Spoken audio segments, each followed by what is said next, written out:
আসসালামু আলাইকুম। আশা করি আপনারা সবাই ভালো আছেন। আলহামদুলিল্লাহ আমিও খুব ভালো আছি। তো আজকে আমরা এক্সেলের স্যালারি শিটটা শিখবো, যে আমরা কোনো কোম্পানির কিভাবে স্যালারি শিটটা বের করতে পারি। এখন এটা হচ্ছে যে বড় বড় কোম্পানির ক্ষেত্রে আসলে এটা করা হয়, কারণ আপনি বড় কোম্পানিতে দেখে রাখবেন যে বিভিন্ন ধরনের ভাতা দেওয়া হয়, বাসা ভাড়া ভাতা হয়, তারপরে medical cost, transport, provident fund, অনেক কিছুই থাকে। তো সেক্ষেত্রে কে কত টাকা পাবে এবং কার হাতে কত টাকা যাবে, এইটা মূলত এই স্যালারি শিটের মাধ্যমে বের করতে হয়। তো এইটার প্রশ্নটা ঠিক এরকম থাকবে, আপনি যখন ইন্টারভিউ দিবেন, আমি একটু প্রশ্নটা দেখাই।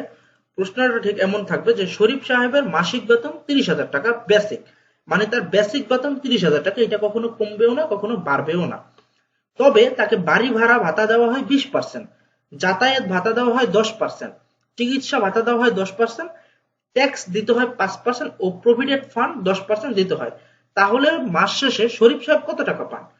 তো এটার মানে হইতেছে, এখানে আমাদের বলতেছে যে শরীফ সাহেবের 30,000 টাকা হচ্ছে বেসিক, যেটা উনি পাবেনই। তারপরে উনাকে আবার বাড়ি ভাড়া দেওয়া হয় 20%, 10%, অনেক কিছু পায়। এখন এটা কিন্তু টাকায় মানে টাকায় বলে নাই। এখন আমরা 30,000 প্লাস 20% যদি দিই, এটা কখনো আমাদের যোগফলটা বের হবে না। তাহলে আমাদের কি করতে হবে? আমাদের প্রথমে যে যে 20% যে কত টাকা আসলে দিতেছে আমাদের কোম্পানি, এইটা আমাদের আগে বের করতে হবে। এবং এই 20% কিন্তু 30,000 টাকা। সবসময় মনে রাখবেন, যেখানে পার্সেন্টেজ বলুক, এটা হচ্ছে বেসিক বেতনের পার্সেন্টেজ বলছে। তাহলে তার বাড়ি ভাড়া ভাতা হবে বেসিক বেতনের 20%, চিকিৎসা ভাতা হবে বেসিক বেতনের 10%, এরকম, ঠিক আছে? তো আমরা আর হচ্ছে গিয়ে এই পার্সেন্টেজ বের করার নিয়মটা হচ্ছে যে এখানে পেয়ে যাবেন, যে হাউস রেন্ট বের করার নিয়ম। প্রথমে দিবেন ইকুয়াল, তারপরে বেসিক, স্টার দিবেন বা কমা দিবেন, সরি গুণ দিবেন, তারপরে 20% দিয়ে ইন্টার দিলে বের হয়ে যাবে। এবং এটা আমরা এখন প্র্যাকটিক্যালি শিখবো, সমস্যা নেই। ওকে, তো আমরা প্রথমে এইভাবে একটু সাজায় নিছি, আমরা আপনারা এরকম সাজায় নেবেন। আমরা এখানে একটা সিরিয়াল নাম্বার দিছি, কিছু ব্যক্তির নাম দিয়ে দিছি, তাদের একটা পজিশন দিয়ে দিছি, এবং তাদের কিছু বেসিক স্যালারি দিয়ে দিছি। এখন আমরা হাউস রেন্ট বের করবো। এখানে ক্লিক করে আমরা লিখবো সূত্র।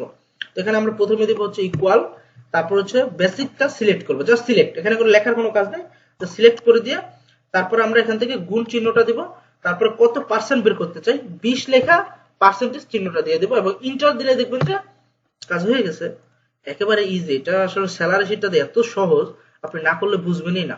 তারপরে যে মেডিকেল কস্টও যাবেন, যে ইকুয়াল, তারপর হচ্ছে কি জাস্ট বেসিকটা সিলেক্ট করবেন, বেসিকই কিন্তু সিলেক্ট হবে, তারপরে গুণ হবে, তারপরে কত পার্সেন্ট, এটা 10 দিয়া পার্সেন্ট চিহ্ন, তারপরে ইন্টার দিলে দেখবেন যে এটারও রেজাল্টটা বের হয়ে গেছে।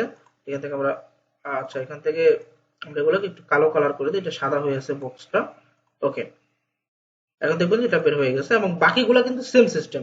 এটাও কি করবেন, ইকুয়াল দিবেন, তারপরে বেসিক সিলেক্ট করবেন, তারপরে গুণ দিবেন, 10% দিবেন, ইন্টার হয়ে যাবে, ঠিক আছে?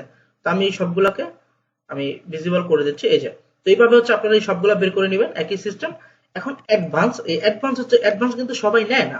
অ্যাডভান্স কারা না, যারা হচ্ছে মাসের কোনো একটা সময় বিপদে পড়ে বা টাকার খুব প্রয়োজন হয়, তখন তারা অ্যাডভান্স নেয়। এটা কিন্তু সবাই নেয় না, এই জন্য আমরা জাস্ট 2-3টা দিয়ে দিছি।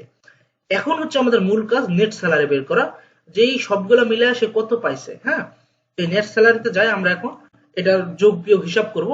এটা সূত্রটা একবারে ইজি, এটা সূত্র না বলাই চলে, মানে আপনি মুখস্থ করার কোনো দরকার নেই, আমি জাস্ট যেভাবে বুঝাচ্ছি আপনি ঠিক সেভাবে করবেন। প্রথমে আপনি ইকুয়াল দিবেন। হ্যাঁ, তো ইকুয়াল দেওয়ার পরে আপনি জাস্ট বেসিকটা সিলেক্ট করবেন।